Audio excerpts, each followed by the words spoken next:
চলো আজকে নোনা ইলিশ রান্না করব। এই দেখো নোনা ইলিশ বের করলাম, এটা সুন্দরভাবে একটু রান্না করবে। রেসিপিটা ভালো মতো দেখবে, স্কিপ করবে না। ওই ওই ওই গন্ধ এখনই ছাড়ছে গো। দেখো মাছগুলো কেটে নিয়েছি, কেটে এই দেখো এরকম পিস, এবং এই যে আঁশগুলো আছে এই আঁশগুলো, ইলিশ মাছের আঁশগুলো সব ছাড়াতে হবে, খুব সুন্দর করে ছাড়াতে হবে। আর এই যে নুন আছে নোনা ইলিশ, এই নুনগুলো একটু পরিষ্কার করে নিতে হবে। ওকে, প্রত্যেকটা করি দেখো, তারপর ফিনিশিং দেখাচ্ছি। এই নোনা ইলিশ দেখো, ইলিশ মাছগুলো আমি ছোট ছোট পিস করে নিয়েছি। নোনা ইলিশগুলো ভালো করে ধুয়ে জলটা ফেলে দিয়েছি, আঁশটা ছাড়িয়ে দিয়েছি, আর এরকম ভেঙে ভেঙে নিয়েছি। ওকে, গন্ধে মোমো করছে। বেগুনগুলোতে একটু হলুদ মাখিয়ে নিয়েছি, কড়াইতে সর্ষের তেল দিয়েছি। দেখো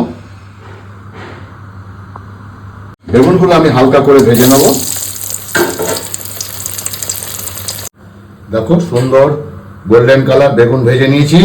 একই তেলে পাতলা পাতলা করে আলু এটা দিয়ে দিলাম। এখানে হলুদ দিলাম না, বেগুনে হলুদ দিয়েছি, আলুতে হলুদ দেবো না। আলুটা একটু সুন্দর করে brown colour, golden light brown করে ভাজবো। এভাবে নোনা ইলিশ খাবে। দেখো আলুগুলোকে এভাবে ভেজে নেবে হালকা হালকা করে ব্রাউন। এই নোনা ইলিশ রান্না একটু পেঁয়াজ বেশি লাগে, আমি বড় বড় 3টে পেঁয়াজ দিলাম। দেখো পেঁয়াজটা নরম নরম হয়ে এসেছে। এবার আমি থেতো করা কিছু রসুন দেবো, ব্যাস, দিয়ে ভালো করে এটাকে আমি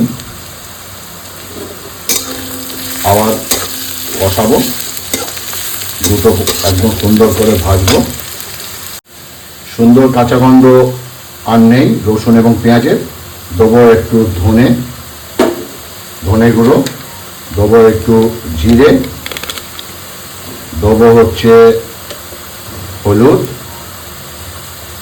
দেবো লাল লঙ্কা বাটা, দেবো একটু জল, দেবো কয়েকটা কাঁচা লঙ্কা, দিয়ে সমস্ত কিছু আমি ভালো করে কষাবো। এই মশলাগুলো আবার কষাবো। ওই ওই ওই দেখো কি সুন্দর মশলা কষে গেছে। এবার আমি নোনা ইলিশের যে টুকরোগুলো আছে, দেখো এই যে নোনা ইলিশ পরিষ্কার করেছিলাম আমি, এগুলো সব দিয়ে দেবো। নোনা ইলিশগুলো দিয়ে মশলার সঙ্গে এবার বেশ কিছুখানি একটু ভাজা ভাজা করে নেবো। এখন কোনো রকম জল দেবো না। আর কি বলবো, গন্ধে বো করছে গো। এইভাবে নোনা ইলিশ রান্না করবে, মুখের স্বাদ এক হাত দিয়ে খেয়ে নিতে পারবে। এটাকে একটু ভাজা ভাজা হোক, তেল ছাড়বে, দেখবে প্রচুর তেল ছাড়বে, ইলিশের যে তেল সেটা ছাড়বে। এইভাবে নোনা ইলিশ রান্না করবে, এই যে দুর্দান্ত দুর্দান্ত, কি আর বলবো, এই একদম গন্ধে মোমো করছে। Way way way way way এইভাবে নোনা ইলিশ রান্না করবে। নোনা ইলিশের দাম একটু বেশি, কিন্তু তথাপি বিশ্বাস করো এইটুকু ছোট্ট টুকরো দিয়ে না পুরো ভাত খাওয়া হয়ে যায়। যে স্মেল, এটা শুটকি নয়, এটা নোনা ইলিশ, নুন হলুদ দিয়ে মাখানো সিজন। ওকে, লাভলি লাভলি। চলো স্কিপ করবে না, রেসিপিটা পুরো দেখো, ভালো লাগবে। সুন্দর একটু কষিয়ে নিয়েছি, এবার অল্প একটু জল দেবো, এটা ঝোল হবে না, মাখা মাখা। ওকে, একটু জল দিয়ে দিলাম,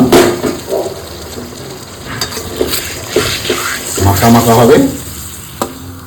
এবার গ্যাসটা হালকা করে দিয়ে আমি ঢাকা দিয়ে দেবো।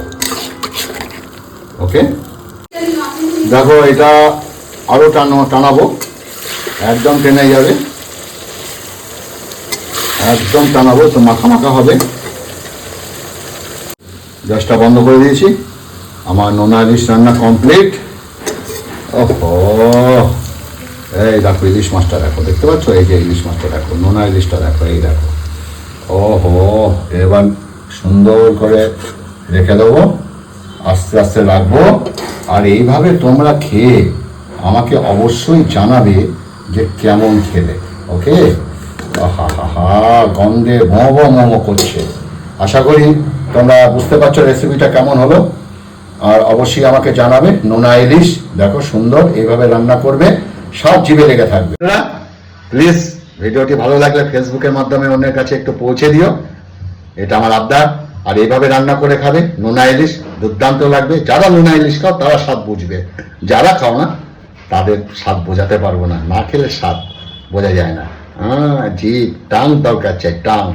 এক একজনের টাং জিভ এক এক রকমের। সুতরাং কোনো তর্ক বিতর্ক নয়, যারা খাও প্লিজ খেয়ে দেখবে এইভাবে রেসিপিটা। ভালো থাকবে, সুস্থ থাকবে, নমস্কার।